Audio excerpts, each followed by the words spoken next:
E não aparece aqui, eu vou apresentando, tá certo? Para vocês o que a gente já fez. A gente é da Escola de Estudos Linguísticos.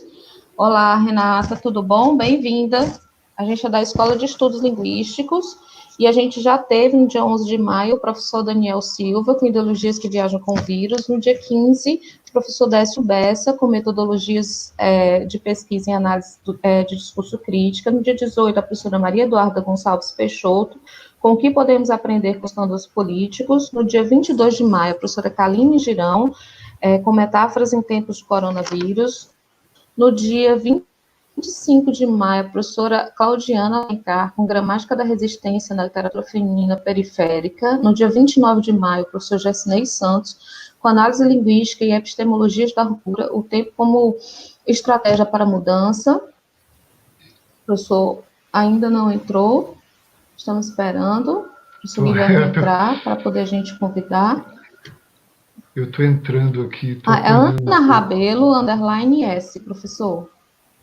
Tá. Só um pouquinho, que ele já está entrando, tá certo?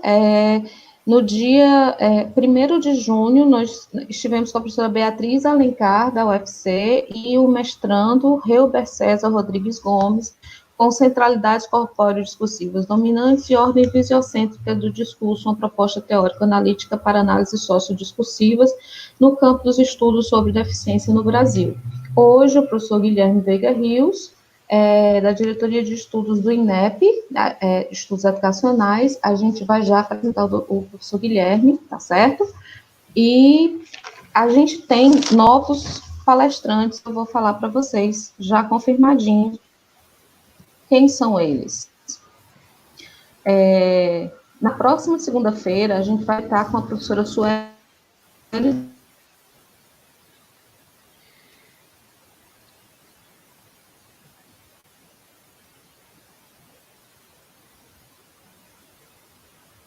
possibilidades estratégias no contexto intercultural.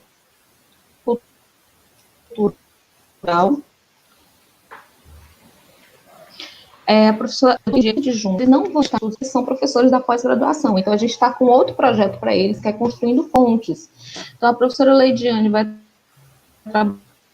trabalhar com o tema Desinformação em redes sociais da web, ela é uma análise de discurso sobre a pandemia de Covid-19, e o professor Lucineudo Machado vai falar de análise de discurso crítica na linguística aplicada à perspectiva de pesquisa pós-pandemia.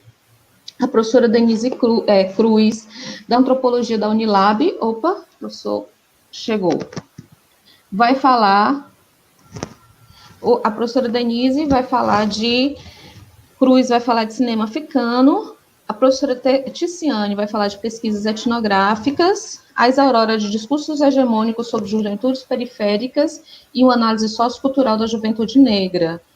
E a professora Raquel Freitag, Questões de Hegemonia Linguística, Diversidades e os Direitos Linguísticos em Países da CPLP. A professora Raquel Freitag vai vir junto com o professor Ricardo Nascimento Abreu, da Universidade Federal de Sergipe. O professor Guilherme está chegando. Muito bem-vindo, professor. Obrigado. Boa tarde. Boa tarde, professor. Já vou apresentando o senhor para a gente ir ganhando tempo, tá certo? O professor Guilherme, ele é doutor em Linguística, com pós-doutorado pela Universidade de Lancaster, no Reino Unido. Ele foi pesquisador, tecnologista da Diretoria de Avaliação da Educação Básica do Instituto Nacional de Estudos de Pesquisas Educacionais, do Ministério da Educação, e atualmente ele se encontra na Diretoria de Estudos Educacionais, do INEP, né? Ele participa de grupos de pesquisas de ensino, primeiro grupo A, ensino, pesquisa e extensão, em educação popular e estudos filosóficos e históricos culturais da UNB. O segundo grupo, estudos em análise de discurso, temas, letramento, análise de discurso crítica, alfabetização e educação de jovens e adultos, ensino de língua portuguesa em práticas sociais, formação continuada de professores de língua portuguesa e linguagens, discurso e identidade na educação. Gente, professor, é uma...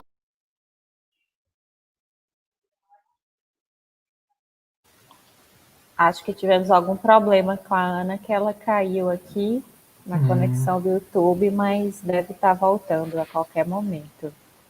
Vamos Monique, aguardar. Pode falar, professor. o som dela estava Travando um pouco, né? Travando, eu acho que é problema da conexão. Olha, ela já voltou. Vamos ver se agora melhora. Pronto. Ana, pronto. Ok? Ok, gente, estou de volta. Acontece. Acontece. Então, gente, estamos de volta. Professor, meia hora, 40 minutos. Sinta-se livre, a casa é sua. Muito, muito bem-vindo à Unilab, à Escola de Linguística. Bom, já posso começar? Pode começar, professor. Sim. Ok, bom, então, em primeiro lugar, eu quero agradecer o convite feito pela Ana. Já tem um tempo que a gente não se encontra presencialmente, né? Quando eu tive em dezembro de 2015 para uma banca da professora Isabel, e então é uma oportunidade, né, que a gente sempre tem para dialogar sobre esse tema que para mim é muito caro, né, e eu espero que vocês também estejam fazendo bons trabalhos, né, aí no maciço de Baturité. Achei muito interessante o nome dessa região, é uma região de planejamento, né? Fiz uma pesquisa no Google, achei umas coisas muito interessantes. Eu também coloquei a Ana em apuros, pedindo um monte de coisas, né, de documentos da própria Unilab, de secretarias, né, porque eu também queria fazer essa inserção com as escolas, com as práticas, né, escolares, né, que também faz parte desse tema, né? Mas, bom, e realmente me foi enviado um deles, um dos documentos, inclusive, né, foi um documento da escola Francisca Amélia de Barreira, né, que a estudante Maria do Socorro enviou. Então agradeço bastante a você, Maria do Socorro, pelo envio desse material, né? Bom, eu queria primeiro, né, começar com esse título dessa live, que para mim é uma palestra, né, porque com esse tempo de pandemia está tudo online, né, à distância, né, então aí chama-se de live, né, mas é uma palestra por esses meios eletrônicos, né. Bom, esse título, Conhecendo os Letramentos na Vida e na Escola, do Maciço de Baturité, ele revela uma aparente contradição, não é? Por quê?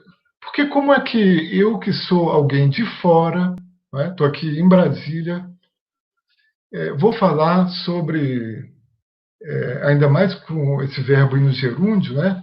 Conhecendo, vou falar sobre letramentos que são desse local. Se eu nunca pisei nesse local, como é que eu vou poder dar a conhecer, né, os letramentos que existem aí, né?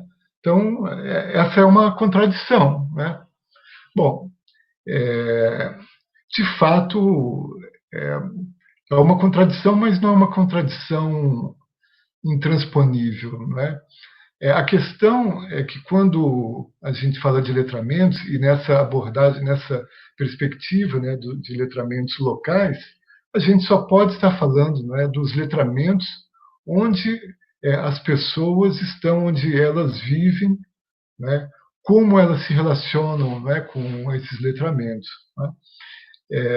Eu, de fato, né, não conheço, não sei quais são os letramentos, né, o uso de leitura escrita aí de vocês que moram nessa região do maciço de Baturité, mas eu espero, né, que com essa minha fala a gente possa ter uma sensibilidade ou abrir um pouco mais os olhos sobre que usos de leitura e de escrita são esses, né, que a gente fala quando está mencionando, né, os letramentos, né? Bom, o próprio termo letramento, ele não é algo pacífico ainda, né, no país, no Brasil, né? Há disputas ainda em curso, né, sobre o uso do termo letramento. Inclusive, muita confusão se letramento é a mesma coisa que alfabetização, né? E se é a mesma coisa de alfabetização, o que ele ganha, né, em ser consolidado sobre todo o edifício de conhecimento que já existe de alfabetização no Brasil e que não é pouco, né? Então,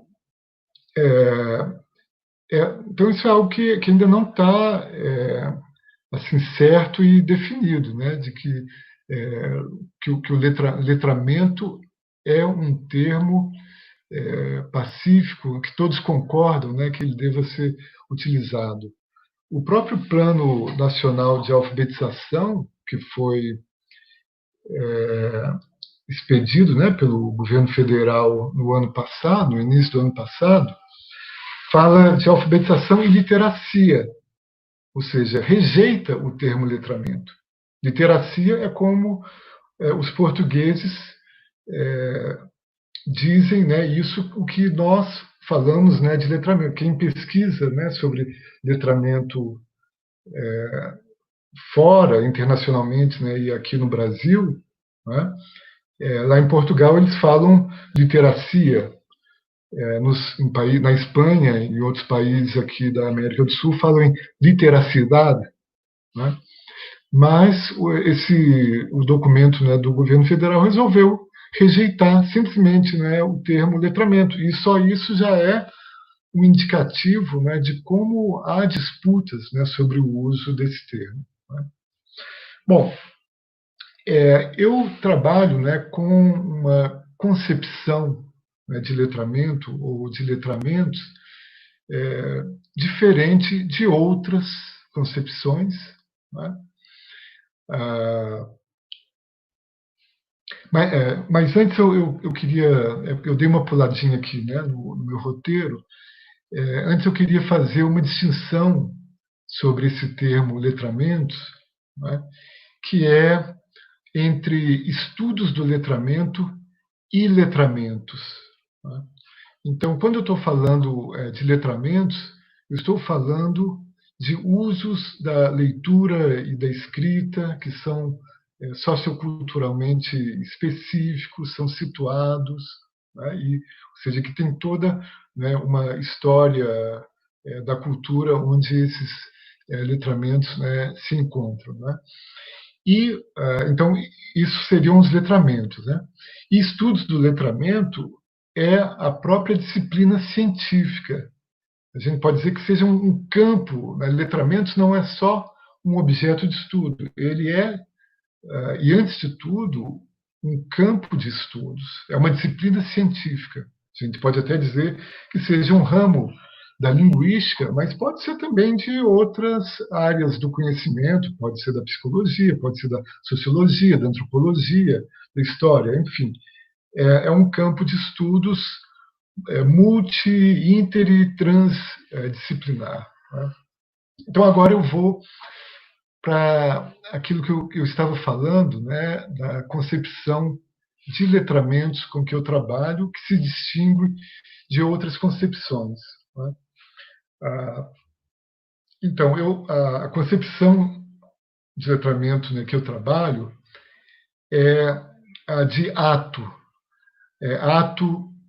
sociocultural em que você tem a presença mínima de atividades, né, de leitura, de escrita, de fala sobre ou ao redor de algum material escrito, né? Saiu do Instagram? Ainda continua no Instagram? No YouTube, aliás? No YouTube nós estamos normal, professor. Acho que a Ana vai pedir para o senhor entrar novamente no Instagram. É isso, Ana? É porque para mim aqui fechou a tela. Entrei de novo. Certo. Entrei de novo. Então eu vou concluir e entrar também? Isso, professor. Não, vai entrar de novo, professor.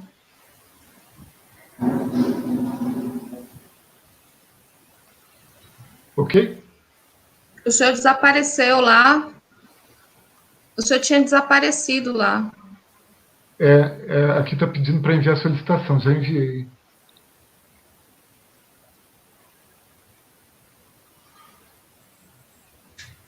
Pessoal que nos acompanha no YouTube, acho que já percebeu que a gente está com problema também lá no Instagram.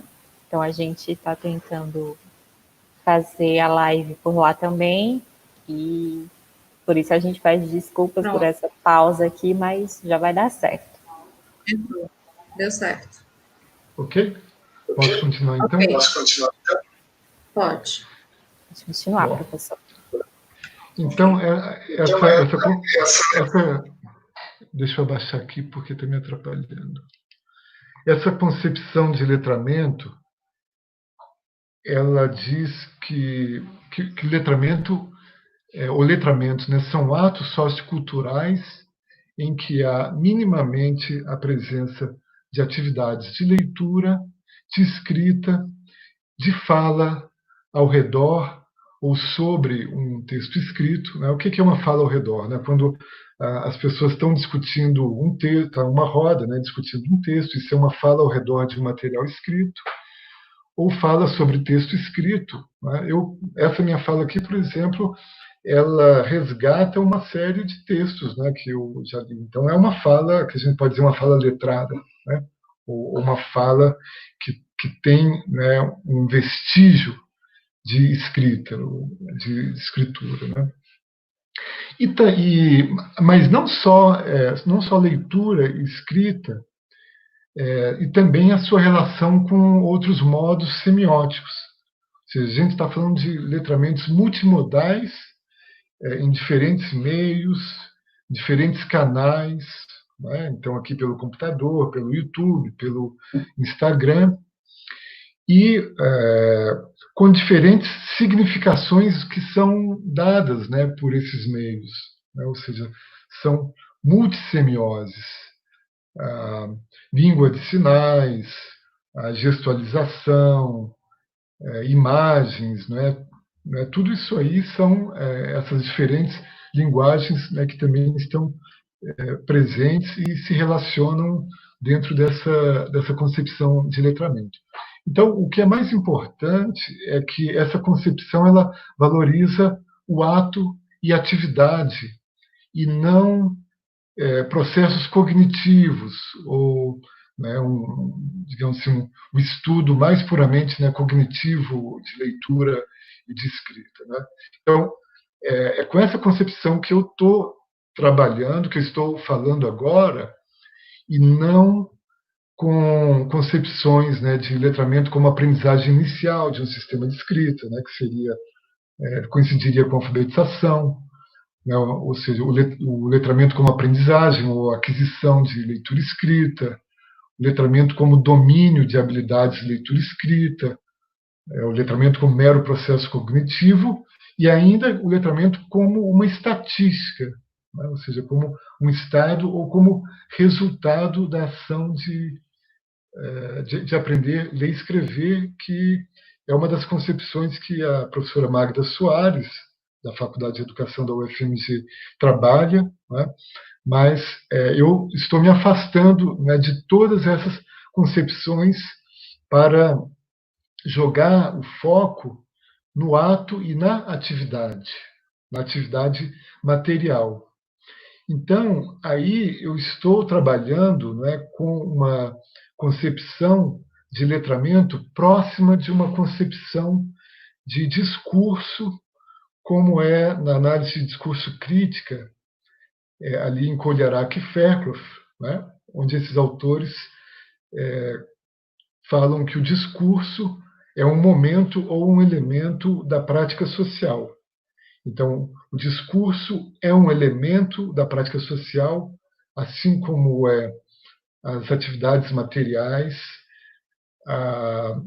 as relações sociais de poder e os fenômenos mentais, valores, raciocínios, crenças.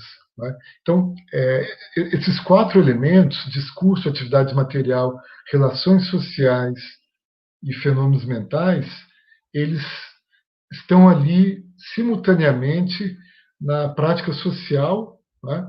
E o letramento, assim como o discurso, também faz parte, né, de atividades materiais.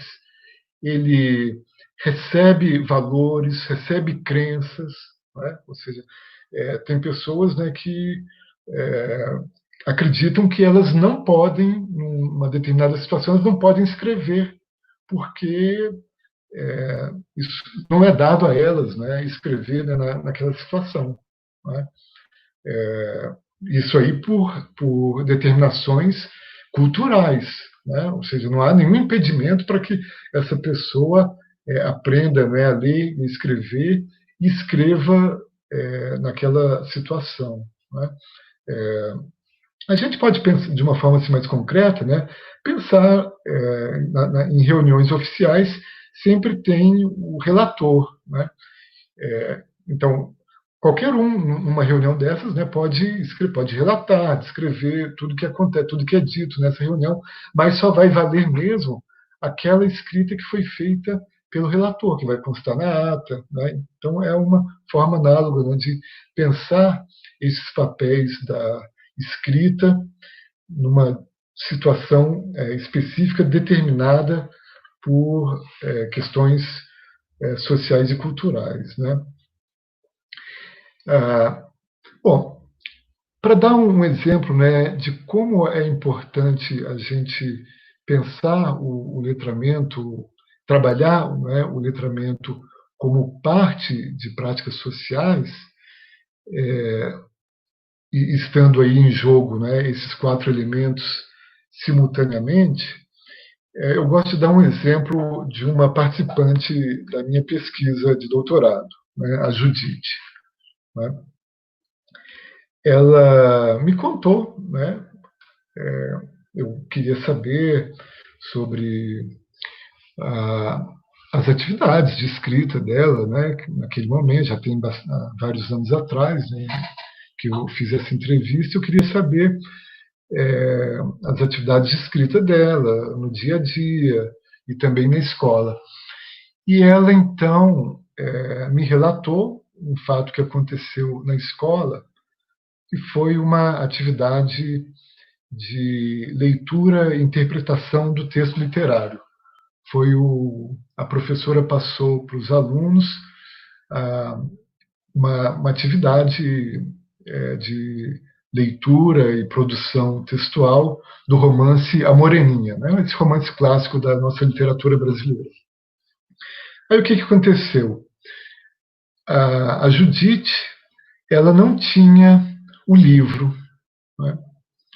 E ela tinha, inclusive, vergonha de dizer para a professora que ela não tinha o livro. E nesse prazo, né, que eles tinham para fazer a atividade, ela via, né, os colegas, né, e as colegas lendo e comentando, né, com muito entusiasmo, né, o que elas estavam fazendo, e ela meio assim que fingindo, né, que também estava fazendo, ela nem tinha o livro. Né?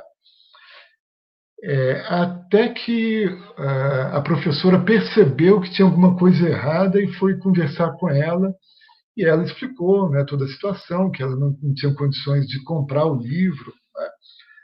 Aí a professora emprestou o livro dela mesmo, né, o livro da professora, ela emprestou para a Judite, e a Judite começou a ler assim com aquela voracidade o romance e começou a se interagir, a participar e pôde fazer o trabalho e teve sucesso, né, com esse trabalho, né? Então, o que a gente tem aí, né?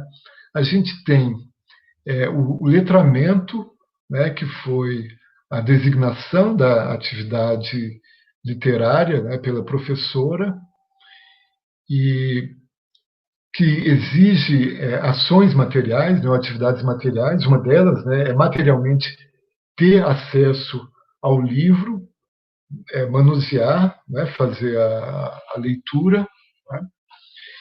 E havia relações sociais, ou seja, haviam grupos, né, que estavam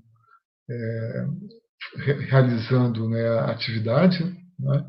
E ela, então, ela se sentiu alijada, ela se sentiu excluída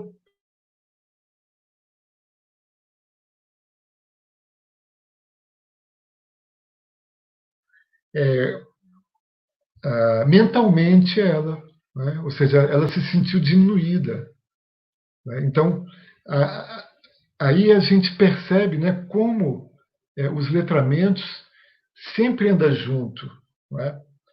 Os próprios letramentos, né, que é a atividade de leitura, as atividades materiais, né, os objetos, as ações materiais que precisam ser feitas, né, para o cumprimento, né, desses letramentos, as relações sociais, em que qual é o ambiente social, né, de grupo em que esse letramento ocorre e quais são os fenômenos mentais, né?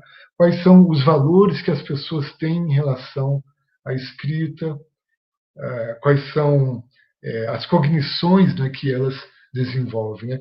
Então, nesse modelo aí, a gente não está excluindo o processo cognitivo. Não, pelo contrário, né? Os processos cognitivos sobre a leitura escrita são importantes. Eles só não podem ser o único foco a ser trabalhado, porque na realidade ele não é. Na realidade, a gente tem esses 4 elementos aí da prática social atuando ao mesmo tempo quando a gente tem eventos de letramento ocorrendo, né? Bom, eventos e práticas de letramento são outros conceitos também, né, dentro dos estudos do letramento. Eu não vou é, detalhar aqui para a gente também não se alongar, né? Bom, então, por que é importante? Porque eu defendo o uso do termo e do conceito, particularmente, né, desse conceito de letramento que eu estou falando aqui para vocês, né? Porque a gente está trabalhando com atos e atividades, né? Isso é muito importante, né, quando a gente está é, mostrando, né, que os letramentos eles não acontecem só na cabeça do indivíduo, né, ou não acontecem só na sala de aula, na escola, né? Eles acontecem em diferentes domínios, né? Na rua, no, domínios, né, do cotidiano, né? Na escola, no trabalho, né? E o meu interesse, né, tem sido esses letramentos do cotidiano, né? O que as pessoas fazem de uma forma assim mais informal, relaxada, em casa, né? Não necessariamente, né, para a escola, que são chamados também de letramentos autogerados, e os letramentos, né, que acontecem na rua, né, os letreiros, uma lista de compra que alguém sai aí na rua, né, para fazer, para ir para o supermercado, né? E agora a gente, com essa pandemia, a gente só sai mesmo para ir para supermercados, né? Agora que as listas de compra estão bastante em evidência, né? Então, eu estou trabalhando aqui com esses letramentos que eu chamo de letramentos do mundo da vida. Por isso que no título, né, eu falei dos letramentos na vida, né, a distinção dos letramentos na escola, né? Aí eu eu estudei, né, digamos assim, eu criei, né, teoricamente, né, uma distinção entre letramentos do mundo da vida e letramentos de sistemas, com base numa teoria social, na teoria social do filósofo Habermas, né, que é conhecido filósofo, né, do desenvolvimento, né, das sociedades, né. Bom, não tenho nem como falar, me estender muito nisso, né, porque é uma coisa assim complexa, mas é, a, a ideia do Habermas é mostrar como é que acontece, né, o desenvolvimento das sociedades, desde as sociedades, né, pré-modernas, a sociedades modernas e mais complexas. Então ele fala, não é, que acontece uma desacoplação, né, uma separação de sistemas, né, dos mundos da vida. Né? Os mundos da vida é a vida, né, das pessoas no seu dia a dia, como elas fazem, assim, racionalizar muito as coisas, né? Como fizeram, né, desde sempre. E aí quando determinadas questões, né, que envolvem, não sei, pode ser disputa de terras, né, de disputas, né, das mais variadas formas, né, questões, né, então as pessoas começam a racionalizar esse mundo da vida e dessa racionalização começam a criar os sistemas, né, o Estado, por exemplo, é um sistema, a economia, o direito, né, a arte, a religião, né. Então acontece essa separação, né, de sistemas, de mundos da vida. Então, aí eu aproveitei essa ideia, né, para inserir os letramentos, né, esses atos, né, de leitura escrita, fala e multissemiose no mundo da vida e nos sistemas. Né? Então a gente tem letramentos que são burocráticos, né, letramentos acadêmicos, que são os letramentos de sistemas, e temos os letramentos do cotidiano, né, esses letramentos, né, em que as pessoas podem escrever fora da ortografia, com desvio da ortografia, né, porque o que é mais importante é entender aquilo que está lá escrito. Né, um bilhete que tem algum desvio ortográfico, né, se a pessoa entende, ninguém está ali, né, para corrigir a ortografia. Né. Então, esses são os letramentos do mundo da vida. Né. Bom,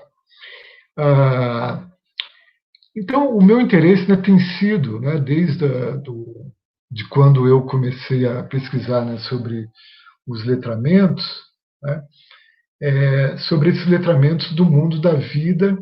Né. Só que de lá para cá teve, né, as tecnologias, né, a internet e os meios, né, os suportes com que as tecnologias veiculam, né, os letramentos, eles ficaram muito sofisticados e aí então surgiu isso que as pessoas chamam, né, dos novos letramentos, né, ou letramentos digitais. Né. Bom, eu não tenho trabalhado muito, né, os letramentos digitais, né, não é, não é por preconceito, não, né, pelo contrário, né, eu valorizo muito, né, os trabalhos, né, tem colegas, né, que já fizeram, estão fazendo, né, trabalhos muito bons, né, sobre letramentos digitais, né, mas eu acho que ainda existe muito letramento não digital, né, porque o letramento digital pressupõe exatamente esse acesso que as pessoas têm ao computador, têm ao celular, né, e a gente vive, né, num mundo em que cada vez mais acontece uma concentração, né, de renda, né, cada vez mais a gente tem disparidades de posse material, de objetos, né, de recursos, né, de tecnologias, e a gente tem muitas pessoas que não têm computador, não têm, não têm tantos aparelhos como conexão com a internet. Então ainda tem muitos letramentos não digitais que são importantes. Né? Bom, e eu estava pensando então, né, que vocês que estão aí me ouvindo e que são moradores dessa região do maciço de Baturité, que vocês então parassem um pouco, né, nesse momento aí para pensar quais são esses letramentos do dia a dia, né? Esses letramentos da vida cotidiana. O que as pessoas fazem, né, de leitura e escrita no dia a dia, em casa, na rua, como parte da cultura, na história de letramento das cidades aí, né? Como é que é? Tem Baturité, tem Barreira, tem Mulungu, Redenção, né? E várias outras aí, né? Então, o que as pessoas fazem na rua mesmo, né? Nas lojas, nas oficinas, né? De eletrodomésticos, tanto no comércio como nas praças, né? Vocês já pararam, né, para pensar que um cartaz, uma placa, um cartaz que artesanalmente é feito, né, isso também é escrita tanto quanto uma redação da escola, né? Aí alguém vai contra-argumentar, não, mas a redação da escola é uma coisa assim muito mais importante, muito mais relevante. Bom, isso aí é uma questão de valor, né? É uma questão de valor porque é, na escola se convencionou que a redação é essa redação escolar é uma coisa mais importante do que um letreiro, um cartaz artesanal, né, que é feito na rua, né? Bom, né, há razões, né, tanto para se dar importância para um quanto para outro, né? A redação escolar que depois vai habilitar o estudante a fazer a redação para o Enem, para poder passar para a universidade, né? Enfim, quer dizer, e de fato, factualmente, a redação escolar e a redação dissertativo-argumentativa, ela tem um impacto e uma consequência muito alta na vida, né, da pessoa, se ela pode entrar para uma universidade, né? Agora, em um contexto onde a gente não tem universidade, a gente não tem Enem, não tem redação escolar, a gente só vai ter esse cartaz artesanalmente feito aí, né? Ele com certeza vai ser muito mais importante, né, do que uma redação escolar, né? Bom, e eu li sobre Baturité que aí tem uma escola antiga, né, de jesuítas, né? Então, a gente pode, inclusive, pensar, né, na história dos letramentos dos jesuítas. O que esses jesuítas foram fazer aí? Né? Quer dizer, os jesuítas são a primeira missão colonial para catequizar, fazer os índios, né, aprenderem o alfabeto de uma língua, uma língua neolatina, né, que é o português. Né? Então a gente tem letramentos, né, que vão aí de 300 anos atrás, se a gente pegar essa escola jesuíta, né, aí de Baturité. Enfim, tem muita coisa que a gente pode pensar, né, sobre esses letramentos do mundo da vida, aí nessa região do maciço de Baturité, que podem ser trabalhadas, né? Depois a gente vai discutir um pouco, né, que a Ana já me adiantou sobre o projeto dela, né? A gente pode estender um pouco mais, né, sobre isso aí, né? Bom, e né, não posso deixar de falar então dos letramentos, né, nas escolas do maciço de Baturité. Também é uma outra pretensão minha, porque eu nunca estive aí, nunca acompanhei uma escola, eu não sei o que acontece nas escolas. O que eu vou estar falando aqui é aquilo que eu sei de uma forma assim, muito geral e abstrata sobre letramento escolar, né, sobre planejamento e ensino, né, desses letramentos escolares, ou seja, como é que se dá, vamos dizer assim, um ciclo, né, de planejamento até as atividades de ensino, né, de leitura e escrita nas escolas de ensino fundamental e ensino médio, né? Então, em primeiro lugar, a gente precisa ter o quê? Professores formados, né, bem formados, né? Então, formação de professores, e aí a Unilab, ela está cumprindo, né, com essa função de formar professores de língua portuguesa, de língua inglesa, né, aí para as escolas da região, né? Eu dei uma rápida olhada, né, no projeto pedagógico dos cursos, né, que a Ana me passou, e vi que tem muita coisa ali que dialoga com essa concepção dos letramentos sociais, socioculturais, né, de que a gente está falando, e a gente tem uma brecha muito oportuna para fazer esse trabalho, né, desenvolver esses letramentos nas práticas pedagógicas, né?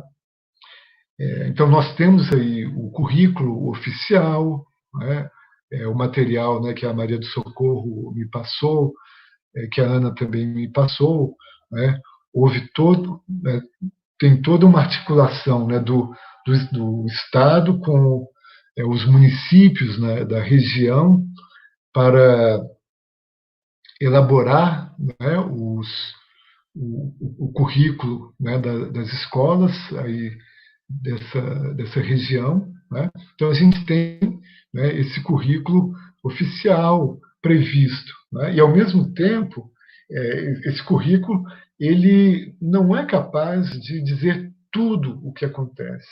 É por isso que a gente tem a tal da parte diversificada, que está ali na LDB, que vai contemplar todo esse espectro de produção cultural, né, da região, que precisa ser trabalhado junto com a base nacional comum do currículo, né, ou seja, todo currículo tem essa prescrição, né, que é uma parte comum, mas também tem a parte diversificada, e essa parte diversificada não pode ser deixada de lado, ela também precisa entrar junto com as atividades pedagógicas que são planejadas dentro do que prevê o currículo oficial, né? E aí nós temos as práticas pedagógicas, né, que os professores fazem, né, e os documentos da Secretaria de Educação e também das escolas, né, já antecipam, né, algumas metodologias, né, que os professores utilizam, metodologia de ensino da leitura escrita, né, por projetos, né, e nos letramentos sociais e culturais, é, é, é, o trabalho, né, de intervenção pedagógica, né, por meio de projetos, ele é importantíssimo, né, onde a gente parte da prática social, ou seja, a centralidade não está em conteúdos curriculares, né, e nenhuma outra coisa, né, que se possa ser alçada, né, como central, como mais importante. Não, o mais importante são as práticas sociais que ocorrem aí na região, né, nesse ambiente, né, próximo, né, nas comunidades, né, e a partir dessas práticas, né, de situações sociais que acontecem, né, nessas práticas, a gente pode pensar como a leitura escrita coexiste, né, que atividades, né, de leitura e escrita existem, né, nessas situações, né, como esses aportes, né, dos letramentos sociais e culturais, né, podem colaborar, né, para o desenvolvimento desses projetos pedagógicos, né, com os letramentos, né, ah, e desenvolver essas atividades, né. Bom, e para encerrar, né, uma coisa que para mim é muito caro, né, que eu não podia deixar de falar, é que os letramentos podem ser críticos, né? O que eu quero dizer, né, com os letramentos podem ser críticos? Né? É que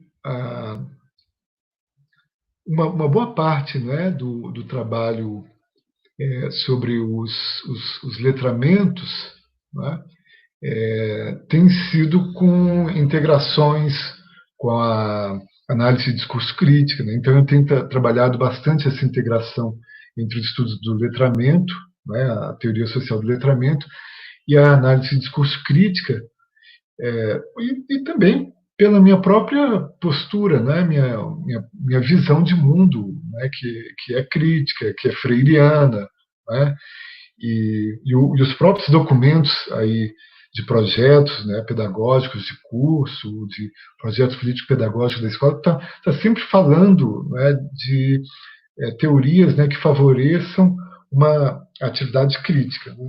Então,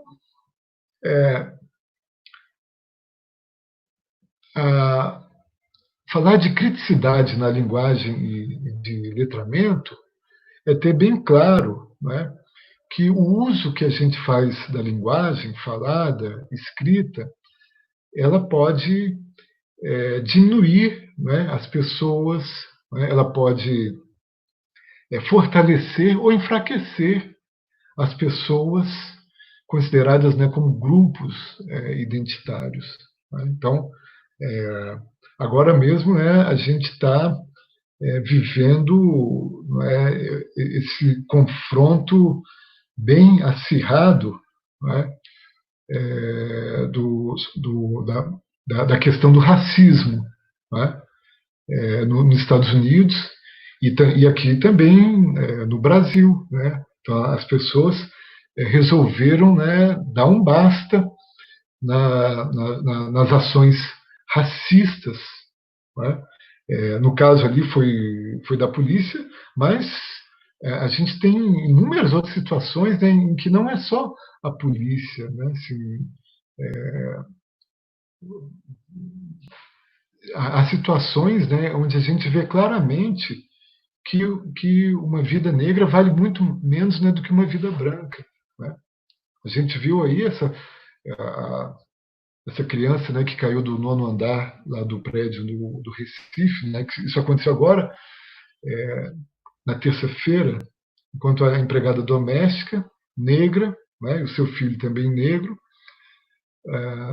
ela foi passear com os cães, enquanto, né, a patroa branca ficou com o filho, né, da empregada e deixou o menino sozinho lá no elevador e para o 9º andar, onde não tinha nenhuma proteção. O menino caiu do 9º andar. Ou seja, que valorização da vida. Né? Então, há várias outras situações, né? Ou seja, a policial é a mais recorrente, né, que a gente vê lá nos Estados Unidos e aqui no Brasil, com o João Pedro, né, que foi assassinado dentro de casa. Né? Agora a perícia está dizendo que foi uma parede que matou o menino. Assim, pelo amor de Deus, né? Onde em sã consciência, alguém pode permitir bala em casa de família? Né? Isso é um absurdo. Né? Bom, então as pessoas fizeram ações, pragmaticamente falando, fizeram ações, né, pela linguagem, levam, né, a escrita, os cartazes. Né? Eu não consigo respirar, que foram as últimas palavras do George Floyd, né, a pessoa, né, que foi assassinada, né, pelo policial, né? Bom, então, a linguagem ela pode ser utilizada, né, como ação e também como representação para se contrapor a essas relações de dominação que existem nessa sociedade hegemonicamente racista, né? Hegemonicamente racista, misógina, preconceituosa em relação à orientação sexual, né? E várias outras questões, né? Bom,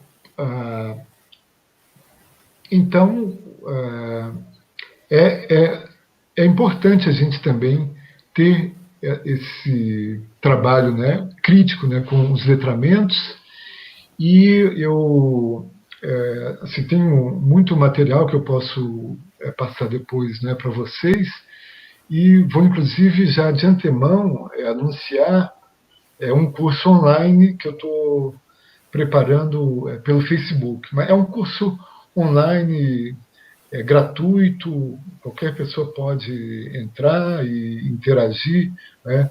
Eu espero que até o final do ano eu consiga terminá-lo. Primeiro quero terminar todos os módulos, né, do curso para deixar ele ativo, né, para as pessoas poderem entrar e começar e já interagirem, né?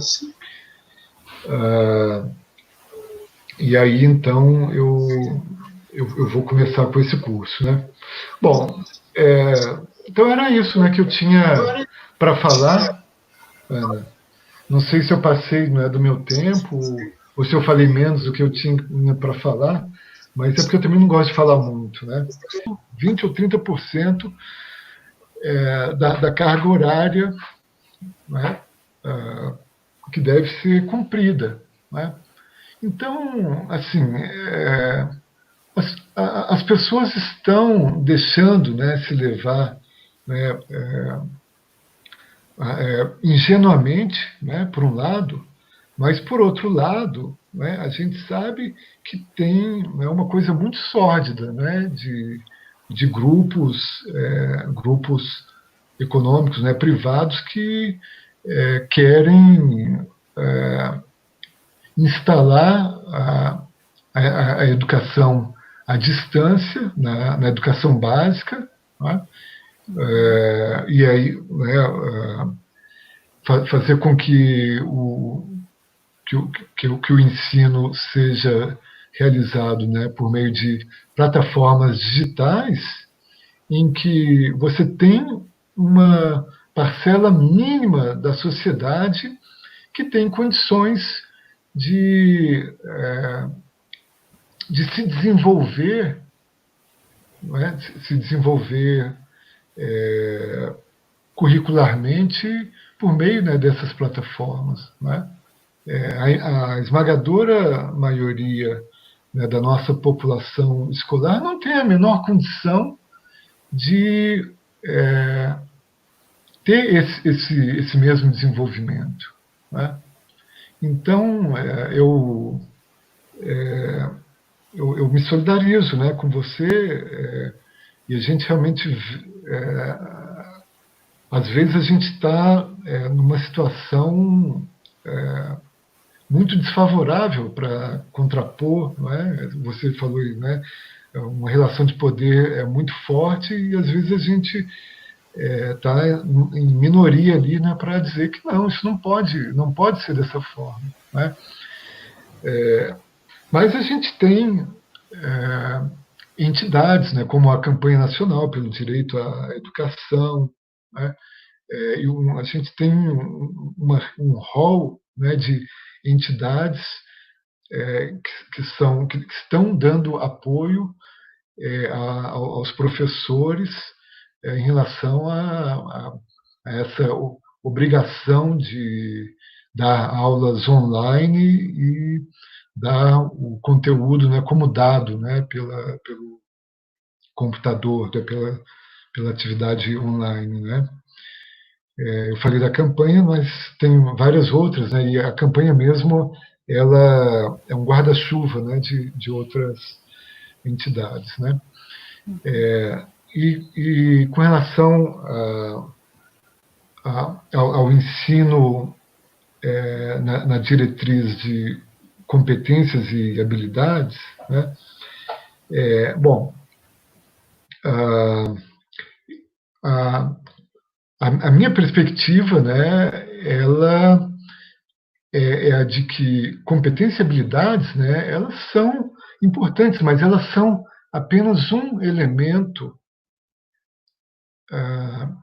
da, do uso, né, do uso, da aquisição e da aprendizagem de língua, de linguagem e do letramento, né? O, a visão, né, da educação por competências, né, e habilidades, o que ela faz? Ela procura focalizar, né, procura colocar como o que é mais importante, né, são habilidades cognitivas. Né? Então, quando a gente, né, por exemplo, na matriz, né, do Saeb, inferir o sentido de uma palavra num texto, né? Então, essa combinação, né, do verbo inferir, que é um processo cognitivo, com o que a gente poderia chamar de conteúdo, mas que, na verdade, inferir sentido de uma palavra no texto, isso tudo, né, se torna, né, um processo cognitivo, né? O que a gente tem na realidade é que as inferências, né, elas acontecem numa situação, né, que é dada, né, ali pela realidade, né? Então a gente tem atividades ali acontecendo, a gente tem relações sociais e a gente tem esses fenômenos mentais, né? Não dá para você reduzir, né, os processos, né, de uso, né, da linguagem do letramento apenas um desses elementos, né? A gente tem que estar com ele, com esses 4 elementos todos, né, andando juntos, né, e em pé de igualdade entre eles, né? Bom, essa é a minha visão, mas não é a visão hegemônica, né? Porque a diretriz de competências, ela está na lei, né, na LDB, os próprios currículos, né, a própria Base Nacional Comum Curricular, ela tomou essa direção de fazer um documento ressaltando habilidades, né? Então cada um daqueles objetivos de aprendizagem é nada mais nada menos, né, do que habilidades cognitivas, né? Eu estava na época no GT de Direitos de Aprendizagem no MEC, né, quando era a professora Jaqueline Moll, isso foi lá nos idos de 2011 até 2015, e naquele momento o que se tinha em mente era produzir um documento norteador, né, para as redes, as secretarias de educação estaduais e municipais, mas que não entrasse em detalhes, né, de conteúdos e habilidades. Essa perspectiva ela foi vencida, né, porque em 2015 houve toda uma reviravolta, né, como houve uma reviravolta no contexto maior da política do país, e o grupo que estava lá foi todo destituído, né, eu também saí, e aí começou essa pegada muito forte, né, dessa BNCC com esse rol de habilidades. Né? Então, assim, eu sou bastante crítico, né, em relação a isso aí, né, porque, bom, né, há pessoas que argumentam, não, mas a BNCC não é currículo, é só um documento norteador. Mas quando você tem essa lista de conteúdos, né, e de habilidades, né, que chegam para as redes, né, e para as escolas, qual que é a tendência? É você colocar isso no plano didático das escolas, né? E aí você tem lá, falando, né, dos letramentos digitais, né, você tem lá, como um dos objetivos de aprendizagem, ensinar o gênero detonado. O que é esse gênero detonado? Quando eu tive, né, no meu trabalho lá na Diretoria de Avaliação da Educação Básica, eu fiz um estudo, né, sobre a BNCC do ensino fundamental, né, eu estou falando desse objetivo que está lá da BNCC do ensino fundamental.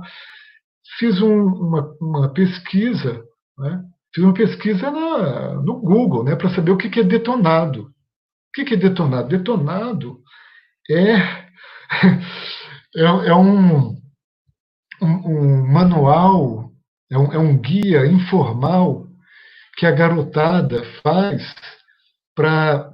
entre eles, para eles saberem como ir avançando, né, nos games eletrônicos, né? Então, detonado é um manualzinho, né? Assim, quando alguém não sabe como ir passando de uma fase para outra, como, enfim, qualquer instrução, né? É um gênero injuntivo, né? Que os meninos elaboram, né, para os outros poderem acessar, né, os jogos, né, acessar o PlayStation e os jogos e as fases dos jogos, né, para eles jogarem, né? Agora, num contexto onde as pessoas não têm internet, não têm computador, né? Que sentido faz ensinar a elaborar, fazer um detonado, né? Assim, só para dar um exemplo, né? Como há uma hipertrofia dessa BNCC, né, sobre o que seria uma orientação curricular mais geral, de um nível de governo também mais geral, né, em relação aos estados e municípios, né? Professor, o senhor deve ter reparado, né? A Ana teve mais um problema na conexão e não conseguiu mais entrar aqui na nossa conversa, mas ela está nos acompanhando pelo chat. Isso, a gente está acompanhando a nossa transmissão ainda, mas aí eu vou dar continuidade aqui a essa conversa com uma pergunta que a Maria do Socorro deixou também. Ela comenta que nós encontramos os letramentos mais fora da escola do que na própria escola. Isso devido ao currículo ligado ao livro didático. A partir da leitura desses letramentos está a produção textual. Então, podemos produzir. O projeto da escola dialoga com as práticas pedagógicas do letramento, só que um pouco distante da realidade, pois temos as avaliações externas que nos cobram muito. Se você também puder comentar sobre sua opinião. Bom, ok.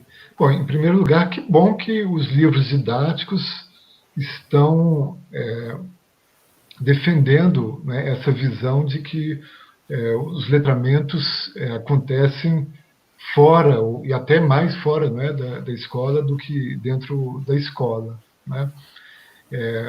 O ponto fraco, não é, aí que realmente é preciso fazer avançar, né, nos livros didáticos e também na avaliação externa, que realmente esse ensino, né, do letramento, ele está distanciado, né? Ou ele não prioriza a realidade, né, como você muito bem colocou, né? Ou ele se afasta de uma forma assim definitiva, né? Então, quando a gente trabalha essa abordagem, né, dos projetos de intervenção pedagógica dos letramentos sociais, a gente, vamos dizer assim, né, a gente deixa um pouco, né, os planejamentos e os currículos oficiais um pouco assim em suspenso, e vamos pensar né, no que as pessoas fazem de leitura escrita na rua, na casa, né, enfim, em diferentes domínios, né? E aí como é que esses letramentos, né, podem ser levados, né, para dentro da sala de aula? E aí, então, a gente vai trazer aquilo que ficou suspenso, né, do planejamento, seja do projeto político-pedagógico da escola e também do currículo, a gente vai trazer, a gente vai procurar fazer, né, uma combinação, um entrelaçamento desses letramentos fora da escola com as prescrições, né, com tudo aquilo que é ah, o planejamento oficial, porque a gente não pode deixar de fazer.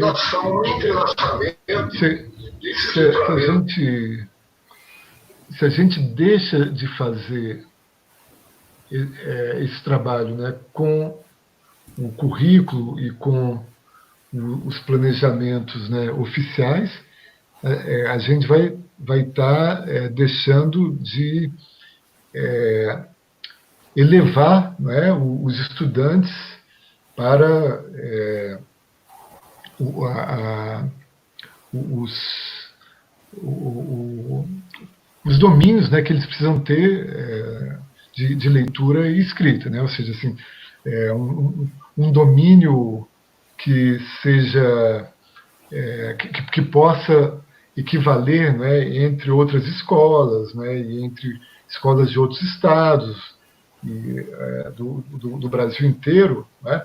Isso é algo que a gente precisa fazer e que a avaliação educacional, o SAEB, ele deveria ter né, deveria ser esse o foco, né?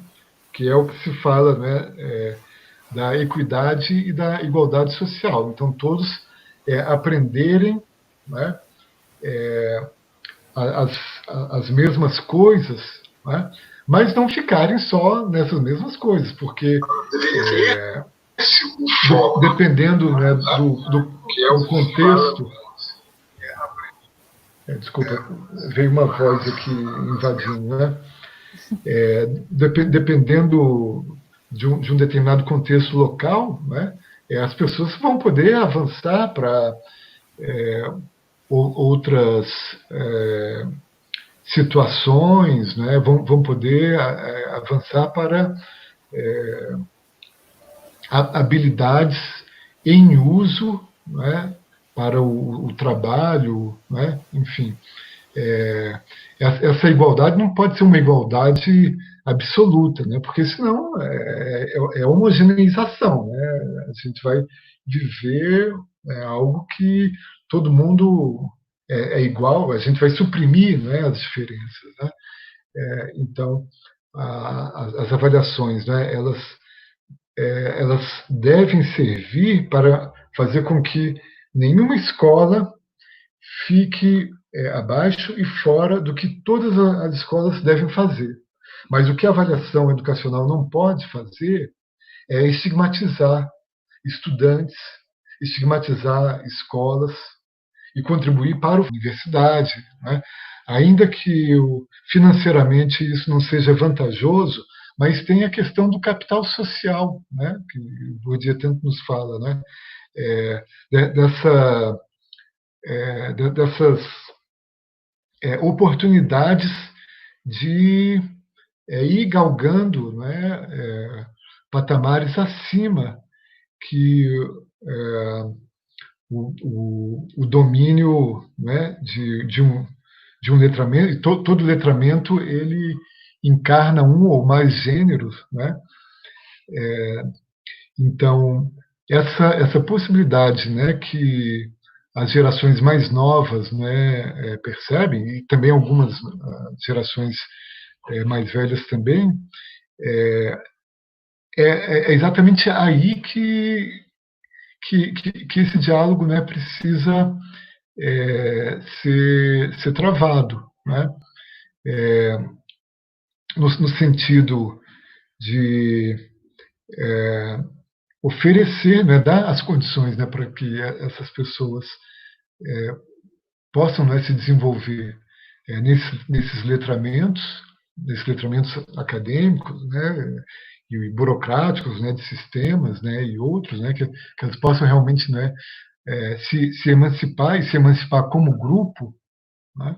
Então aí a gente entra na questão, né, dos letramentos críticos, né, de perceber que esse uso do letramento pelo grupo, né, propicia essa emancipação como grupo, né? E esse diálogo, é claro, né, ele acontece de forma intercultural ou transcultural, né? Então, quais são os letramentos que existem, né, nessas comunidades e que têm coisas muito semelhantes, né, aos letramentos acadêmicos, né, da universidade, né? Então, existem tradições orais, formas, né, de transmissão de conhecimento cultural, que seja oral, ou mesmo que não seja oral, porque isso também é uma forma muito estereotipada, né, que a gente tem, e que faz com que as pessoas passem a ter um estoque, né, de conhecimento, né, nessas comunidades. Isso isso é um congênere, né, dos letramentos acadêmicos, né, que também se tornam bens que vão sendo acumulados em estoques, né, de conhecimento e de agência dos sujeitos ao longo da sua vida universitária e pós-universitária, né? Bom, enfim, né, esse diálogo tem que acontecer, né, de alguma forma, né? Com certeza. Por último, professor, vou fazer a pergunta da Maria Clara, certo? Que ela pediu para que o senhor comentasse sobre metodologias de pesquisa na área dos estudos críticos do letramento. Por exemplo, o lugar da etnografia, da análise do discurso, análise de textos. Então, a relação dessas metodologias com os estudos críticos do letramento. Certo, né?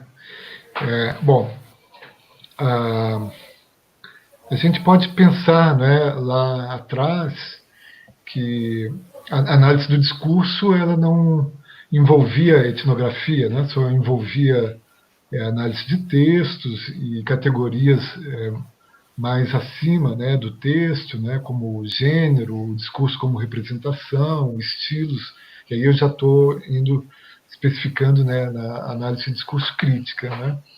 E os estudos do letramento, desde sempre, até porque tem uma fundação na antropologia social, eles sempre utilizaram metodologias de pesquisa etnográfica, né? Então, o convívio do pesquisador nas comunidades, né? A observação participante, entrevistas, fotografias, mesmo os filmes etnográficos, né?